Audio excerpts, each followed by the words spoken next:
I conducted an online survey asking gender, age, what genres you like, and what you thought of my film concept. Through this piece of audience feedback, I learnt my target audience. My target audience was a vital piece of information because then I knew who to aim for and who to get feedback from in the future. In the first rough cut for my film, the woman finds the note wearing a purple dress. However, she is then seen kissing the man moments later in a dark blue dress. Our audience feedback recommended us to reshoot the finding of the note scene, as the continuity is poor and therefore makes the story confusing. Another issue that was raised was the soundtrack we hear when the woman gets ready for work. We were told the music did not fit, so we changed it by making it more sad and mellow.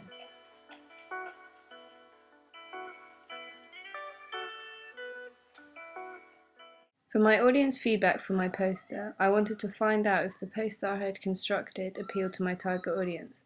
By doing this, I conducted an online survey asking questions such as gender, age, what genre my poster connotates, and would you watch the film after seeing the poster? The results I received from this survey told me that my target audience found my poster appealing. I asked my media class to give me feedback on the general design of my poster and how they thought that the romance was represented. I really like how you've manipulated the tube sign so it reads day by day, which is the title of your film. I think it's really clever because it links to the actual storyline and also connects to the tube, which is where the big focus is in your film. I like how the two characters are sitting outside underneath the sign and they're both wearing the same kind of clothes, which draws a parallel between them. I like the heart in the sky, so it links to the love in the film. I'm really quite impressed by how you've used the bright colours like the oranges, the blues and the reds to really connotate the love themes of the story. I like the title of Day by Day within the tube sign. I think it says a lot about what's going to be in the film without giving too much away. I like the way she's leaning away from him, which shows some possible antagonism or conflict, or presumably in the story they get together. I like the concept very much. I like the magic of the heart in the sky. It's a good quote from your daily magazine. I think the stars are good. It's sort of quite obviously a romantic comedy, or at least a romance film, and I like the tube sign kind of change. I showed my media class a copy of my review page and asked them to outline what they thought I need to improve and what their key thoughts were and immediate reactions. I like how you use the train as the background because it fits in with the whole idea of the film, and that's clearly identifiable by the yellow line at the bottom of the train track. I like the colours, the whole tube sign theme. I think it's an interesting way of doing a review page because you have lots of pictures and they're all quite good, relevant pictures. So you get you learn a lot about the film in that way. I love that photograph of Louise. It makes me really interested to go and see the film. What's she looking at? What's her character? She looks very kind of intelligent and interesting. She's reading Wuthering Heights. It's clearly a romance.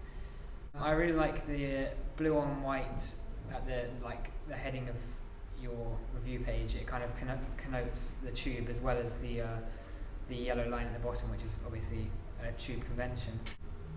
I like the pictures, the variation of pictures. I think the Mind the Gap title does confuse the audience as to what the title of the actual film is. I'm not sure what the film's called from that review page. Some people were confused about the heading of my review page as the actual title of my film was unclear. To fix this, I enlarged the font and placed a black box behind it. I would say the font towards the bottom gets a little bit difficult to read as it goes over the red. I think that the way that you've laid out the text is interesting, but it doesn't really follow typical conventions of feature pages, and there's no columns defining it, so I would think about that. To follow more typical conventions of a magazine review page, I changed the layout of the text. I also put a black box around the text to prevent it being difficult to read. It doesn't look very much like a review page. There could also be page numbers, as if it was in a real magazine. In order to make my review page look more like a real medium model, I added page numbers, picture captions, and a final verdict. Based on my audience feedback, this was my final review page.